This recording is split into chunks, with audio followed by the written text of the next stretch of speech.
Hola, mi nombre es Ricardo, soy paramédico desde hace más de 15 años y, aunque he visto cosas que la mayoría de la gente no podría soportar, hay una noche que jamás he podido borrar de mi mente.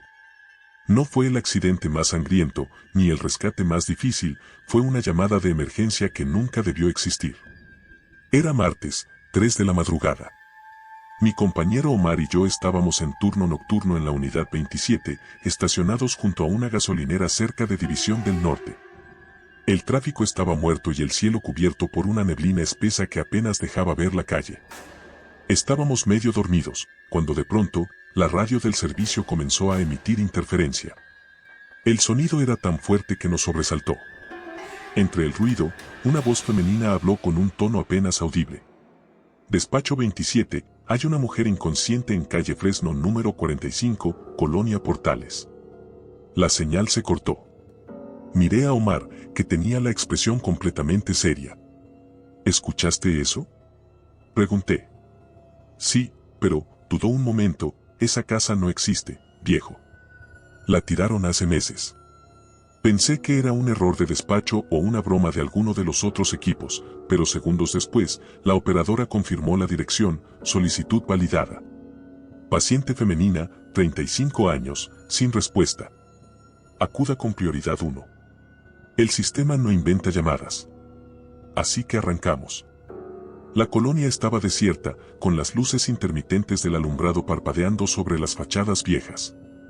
Cuando llegamos al número 45, nos encontramos con una casa parcialmente demolida, cubierta de tablas y escombros. Pero lo más inquietante fue que la puerta principal estaba entreabierta, como si alguien nos esperara. ¿Seguros que es aquí?, murmuró Omar, revisando la libreta. Sí. Fresno 45.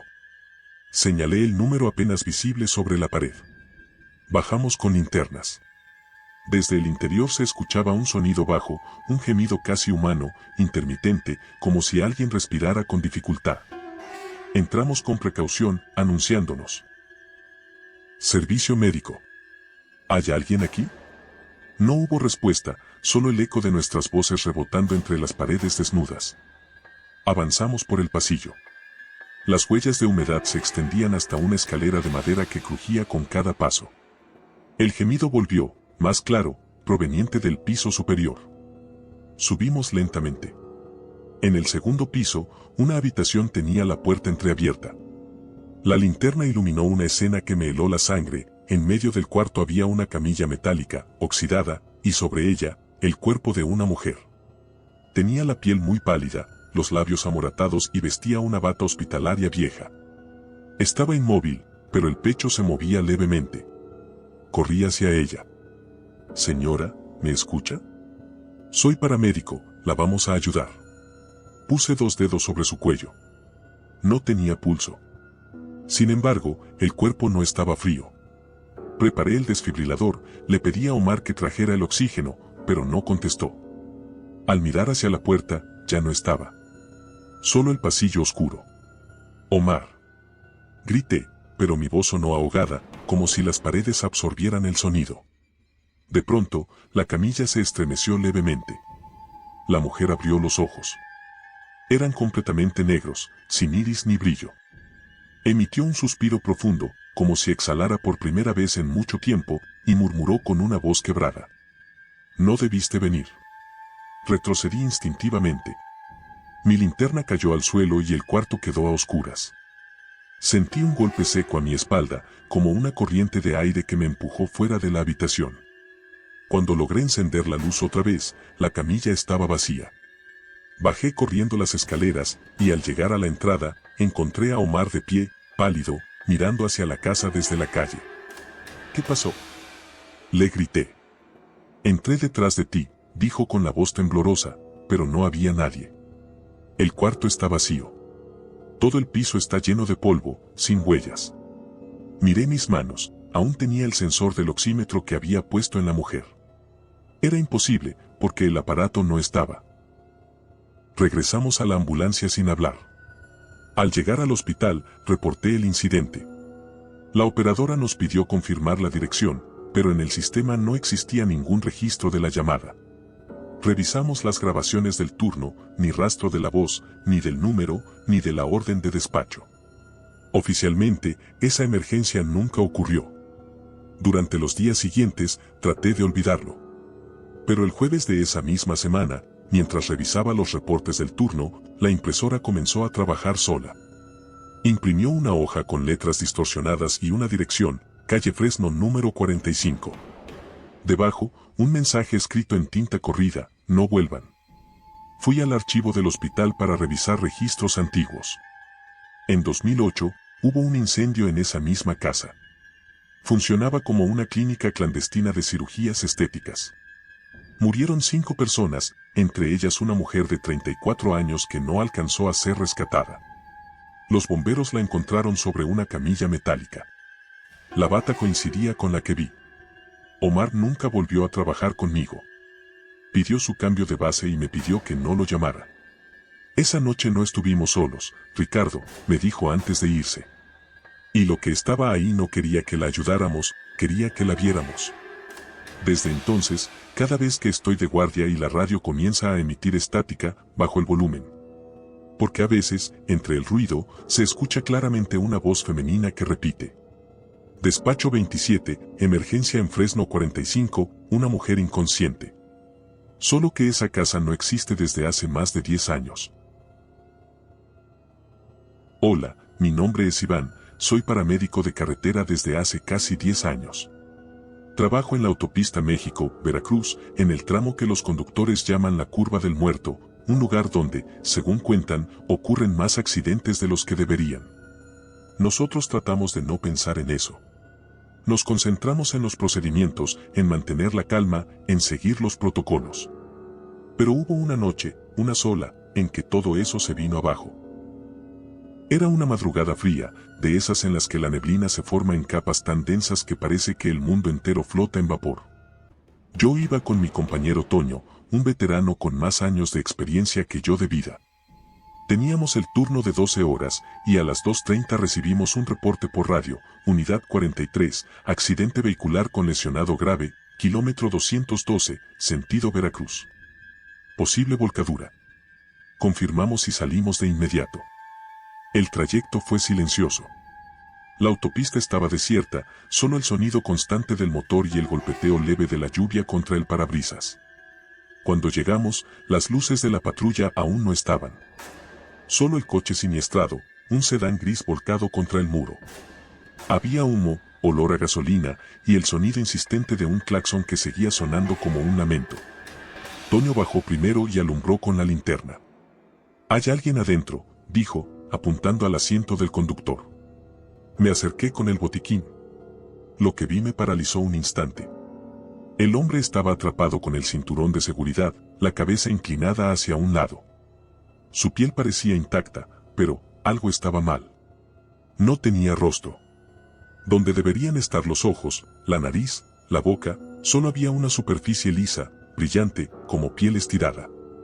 Debe tener una máscara pegada o algo, dije intentando justificarlo.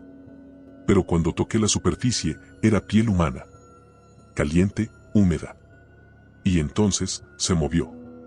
El sujeto empezó a temblar, como si tratara de hablar, aunque no tenía por dónde hacerlo. Un sonido gutural, ahogado, salió de su garganta. Toño retrocedió un paso.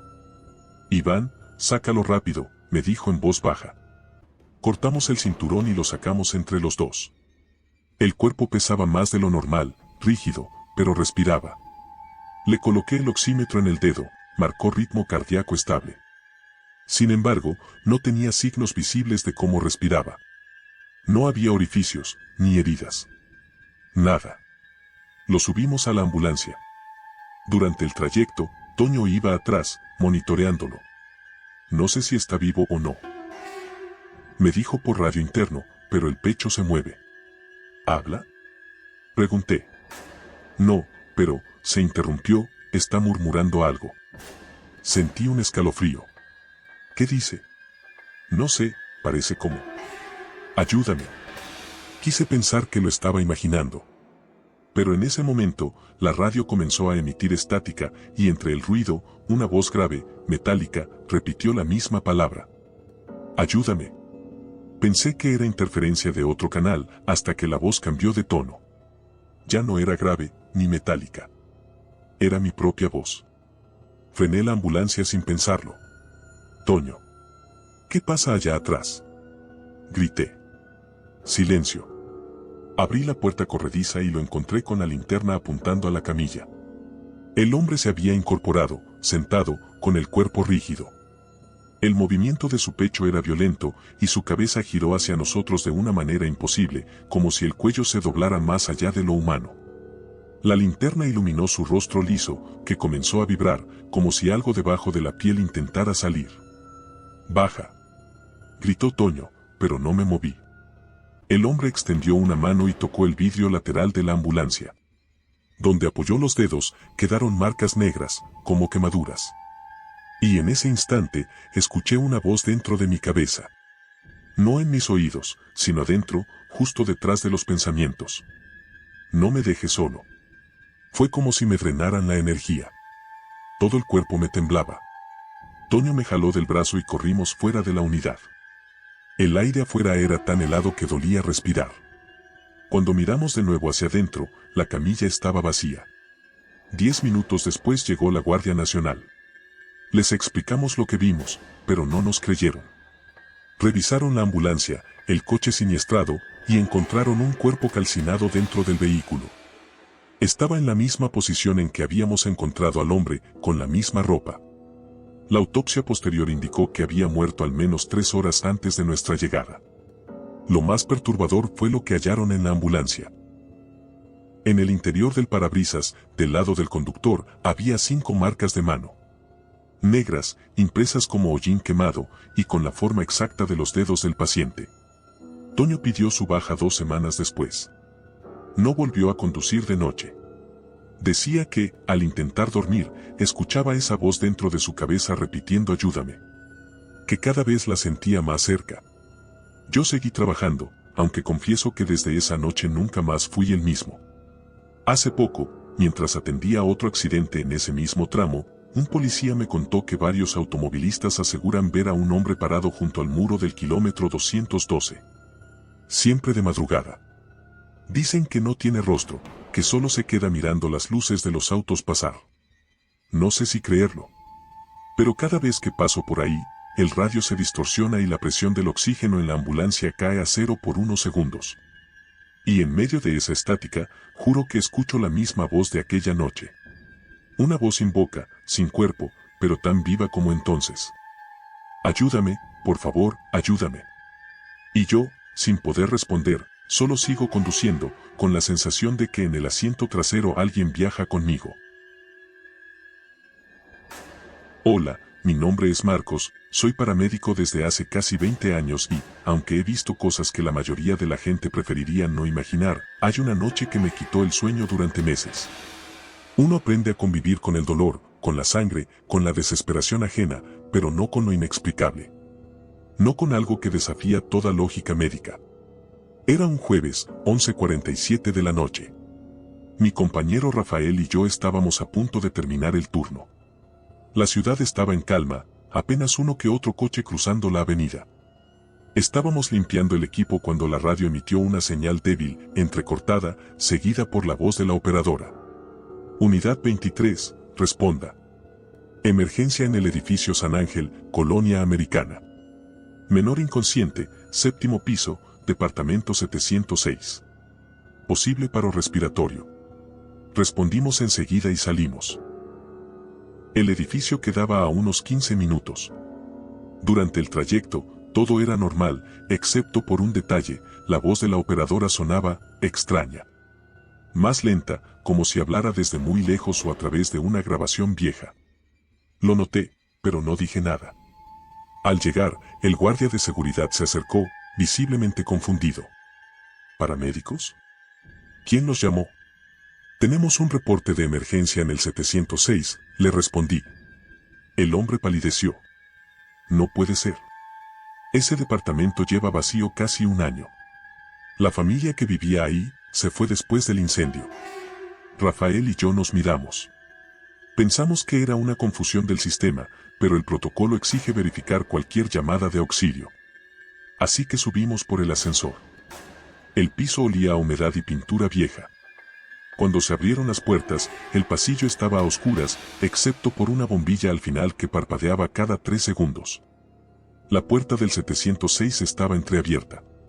«Servicio médico», anuncié, golpeando suavemente. «¿Hay alguien aquí?». Nadie respondió, pero desde el interior se escuchó un sonido leve, como un suspiro o un sollozo infantil. Encendí mi linterna y entramos. El aire estaba cargado, pesado. Olía a polvo, pero también a algo dulce y rancio, como flores marchitas. En la sala, sobre el piso, estaba una niña. Tendría unos 8 o 9 años. Vestido blanco, sucio y con manchas oscuras. El cabello cubriéndole el rostro. A su lado, un teléfono inalámbrico tirado. «Pequeña, soy paramédico», le dije con voz suave, «¿puedes oírme?». La niña no se movió. Me arrodillé y le tomé la muñeca. Tenía la piel fría, pero había un pulso leve. Intenté medir su respiración y fue entonces cuando noté que murmuraba algo entre dientes. No eran palabras claras, era como si hablara dormida. Me acerqué más y entendí apenas una frase. «No dejes que despierte».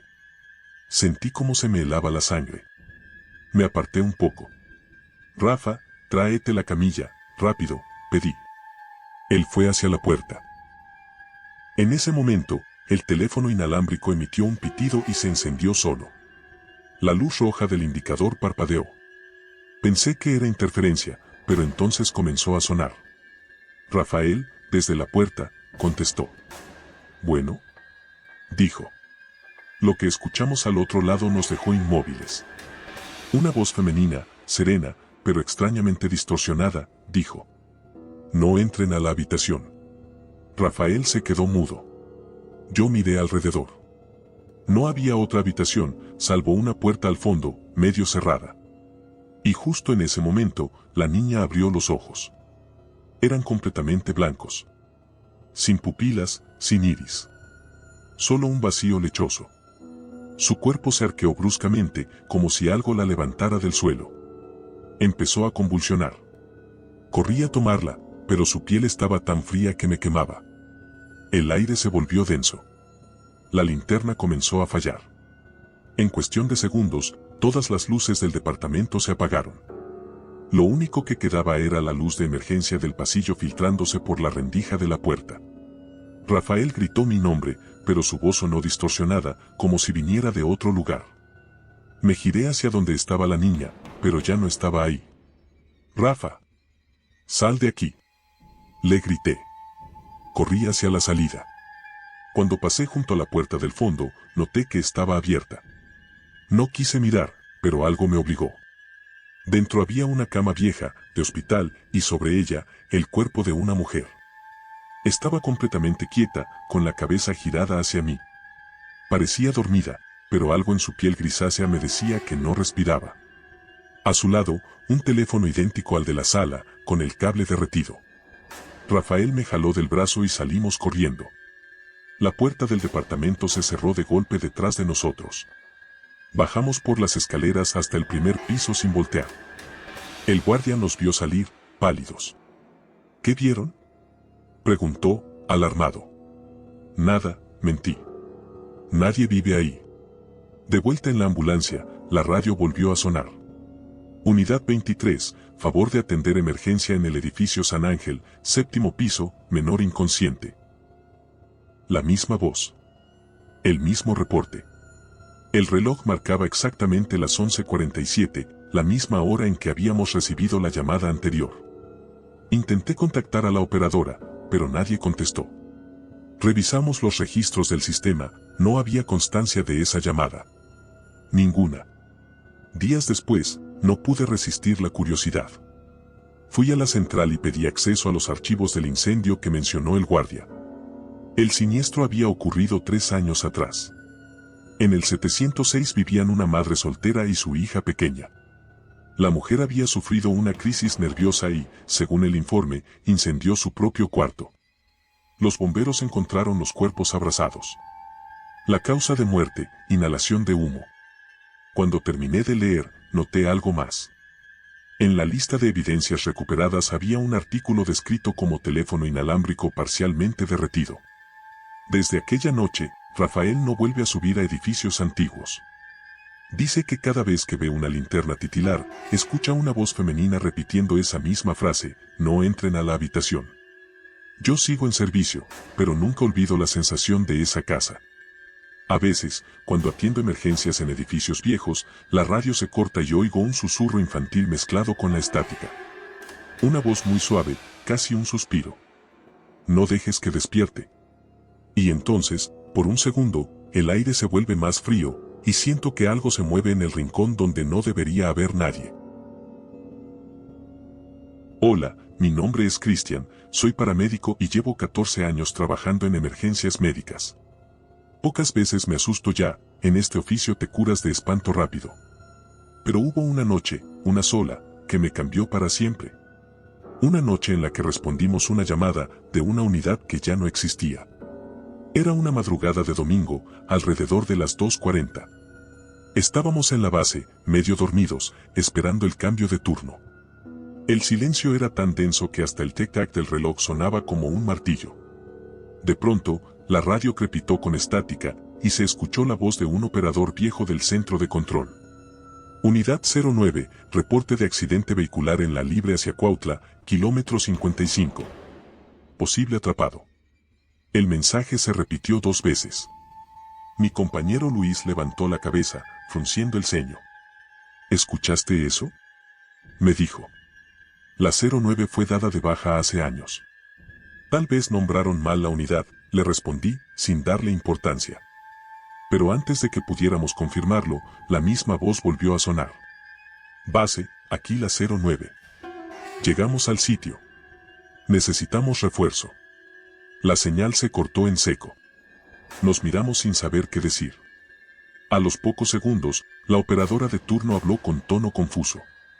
Unidad 27, la nuestra, respondan al reporte en el kilómetro 55. Se reporta comunicación inestable con otra unidad. Nos subimos a la ambulancia.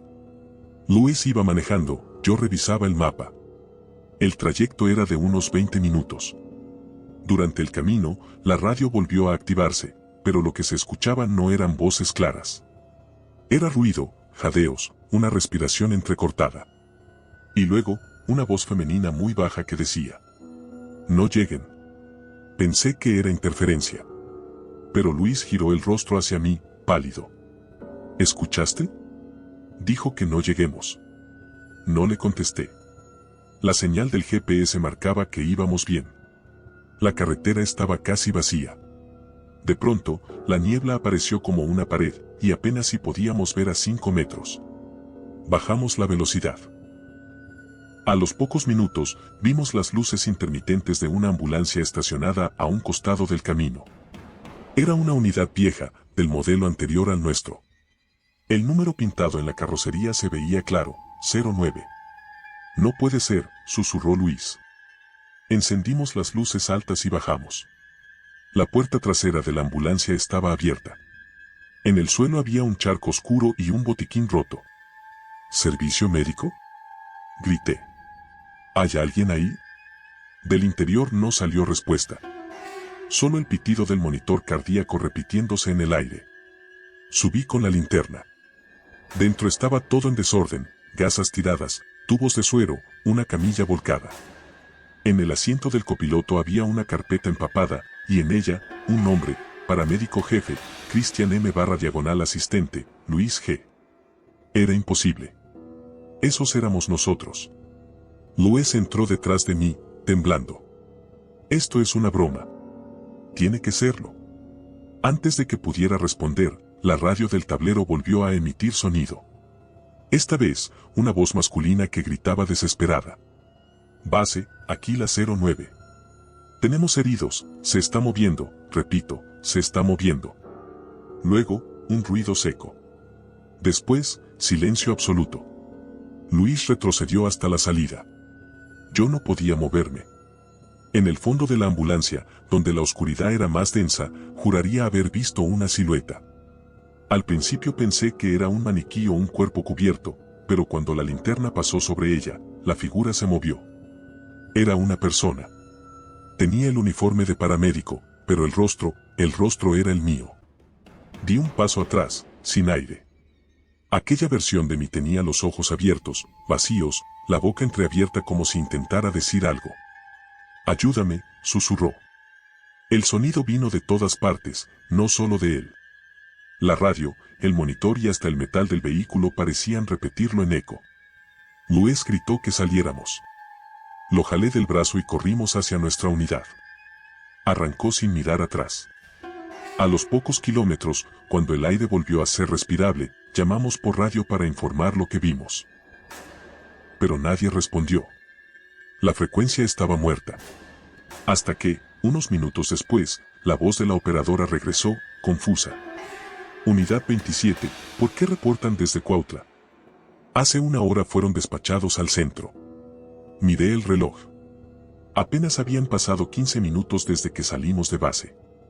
Pero, según el registro de la central, nuestra ambulancia había estado fuera de señal por más de 60 minutos.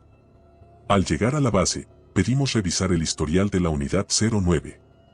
La operadora se negó al principio, pero insistimos. Finalmente, sacó un archivo viejo, amarillento, de un cajón. La 09 había sido retirada hacía 5 años. El último reporte, accidente fatal en la misma carretera, kilómetro 55. Los paramédicos fallecidos, Cristian Martínez y Luis Gómez. No supe qué decir. Luis se levantó y salió a fumar sin hablar. Yo me quedé mirando la hoja.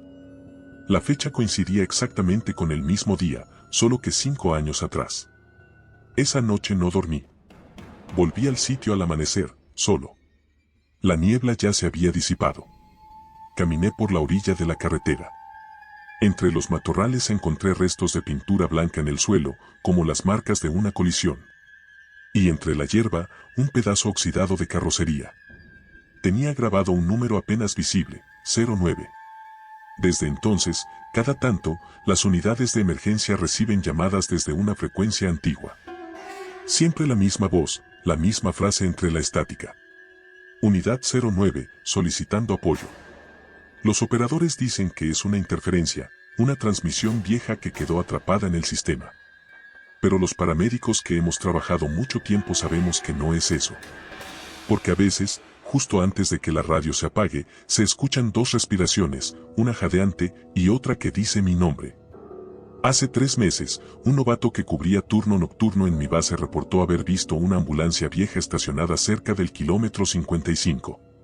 Juró que alguien dentro lo llamó por su nombre y le pidió ayuda. Lo extraño fue que ese novato se llama Cristian, igual que yo. No sé qué sea lo que sigue repitiendo esa noche una y otra vez, si un eco del pasado o algo atrapado en ese tramo de la carretera. Lo único que sé es que cada vez que voy por ese rumbo, bajo el volumen de la radio. Porque si escucho con atención, entre la estática, siempre termina apareciendo mi propia voz, distorsionada, llamando a la base con desesperación. Aquí la 09, necesitamos refuerzo, se está moviendo otra vez.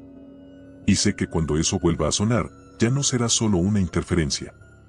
Será una invitación. Hola, mi nombre es Esteban y soy paramédico desde hace casi 17 años. He visto lo peor de la ciudad, accidentes, incendios, cuerpos irreconocibles, pero también cosas que ningún protocolo de emergencia te prepara para ver. Lo que voy a contarles pasó hace 4 años, y aunque intento contarlo como una simple anécdota laboral, en el fondo sé que no fue algo de este mundo. O al menos, no de este tiempo. Era una noche de lluvia intensa. Habíamos trasladado a un paciente de infarto a un hospital del centro. Era casi medianoche y la guardia estaba saturada. El olor a desinfectante y humedad se mezclaba con el sonido constante de monitores y pasos apurados. Mi compañero, Julián, y yo esperábamos que nos devolvieran la camilla. Mientras tanto, nos quedamos un momento en el pasillo del área de urgencias. El hospital tenía una sección vieja, medio cerrada al público, separada por una puerta doble.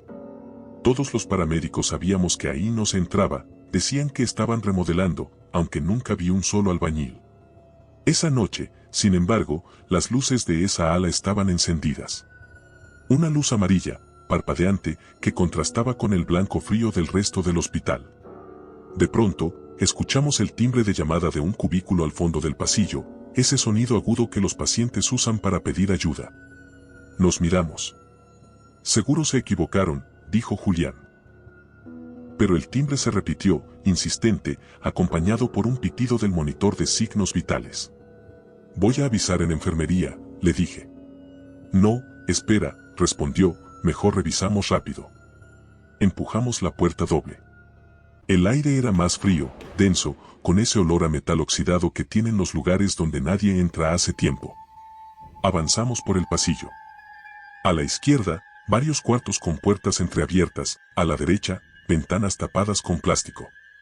En el último cuarto, una cama de hospital iluminada por una lámpara de techo encendida. El monitor cardíaco mostraba un ritmo estable. Y en la cama, un hombre. Tenía la piel muy pálida, los ojos cerrados, y estaba conectado a un respirador. En la placa del cabezal se leía, paciente, Héctor G. Me acerqué a revisar el monitor, el ritmo cardíaco era normal, pero no había registro de oxígeno ni presión. Solo el pulso. ¿Se supone que este tipo está internado aquí?, preguntó Julián. No lo sé, pero el equipo funciona, respondí. Y está respirando. Entonces, el hombre abrió los ojos. No del todo, solo un poco. Y en ese instante, el respirador se apagó. El sonido de la máquina cesó y el monitor mostró una línea plana. Me apresuré a revisar su pulso, pero seguía caliente. Antes de que pudiera hacer nada, el paciente movió los labios. Dijo algo muy bajo, casi inaudible. El 23. ¿Qué dijo?, preguntó Julián. No sé, creo que dijo 23. De pronto, todas las luces del pasillo parpadearon. El monitor del cuarto siguiente se encendió solo, marcando un ritmo cardíaco. Corrimos a ver. En la cama había otro hombre, también conectado a un respirador. Pero era el mismo. Exactamente el mismo rostro que el anterior. Mismo paciente, misma bata, mismo número en la placa.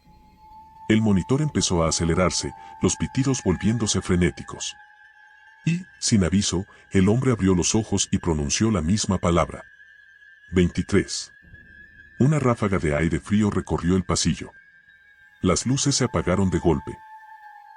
Lo siguiente que escuché fue el sonido de pasos detrás de nosotros, lentos, arrastrados. Giré la linterna hacia el fondo. En la penumbra, una tercera figura se movía hacia nosotros. Era otro paciente, o tal vez el mismo. Caminaba con el suero colgando de un brazo, los pies descalzos dejando huellas húmedas en el piso. «Corramos», gritó Julián. Salimos del ala vieja y cerramos las puertas de golpe. Fuimos directo al área de enfermería, tratando de explicar lo que vimos. La jefa de guardia nos miró como si estuviéramos locos. ¿Ala vieja?, repitió. Nadie usa ese pasillo. Está clausurado desde el 2012. Le pedimos que viniera a verlo. Nos acompañó, pero al abrir las puertas, todo estaba apagado. Las camas cubiertas con sábanas blancas, los monitores desconectados y polvo en el suelo. El lugar parecía abandonado hacía años. A la mañana siguiente, fui al archivo del hospital. Busqué el nombre que vi en la placa, Héctor Gómez. Lo encontré en un registro de 2012, exactamente 10 años atrás. Falleció en ese mismo hospital, a las 23:23 horas, en el área de urgencias, tras un paro respiratorio. El número coincidía. El 23 que murmuró. Durante semanas evité los traslados a ese hospital, pero en este trabajo es imposible escoger los destinos. 3 meses después me tocó volver, de madrugada. Todo estaba igual, salvo que esa noche, cuando pasé con la camilla frente a la puerta del ala vieja, escuché el sonido del monitor encendiéndose de nuevo. Pitidos lentos, marcando un ritmo estable. Los enfermeros dicen que a veces, a las 23:23 exactas, el sistema de energía de esa parte del hospital se activa solo.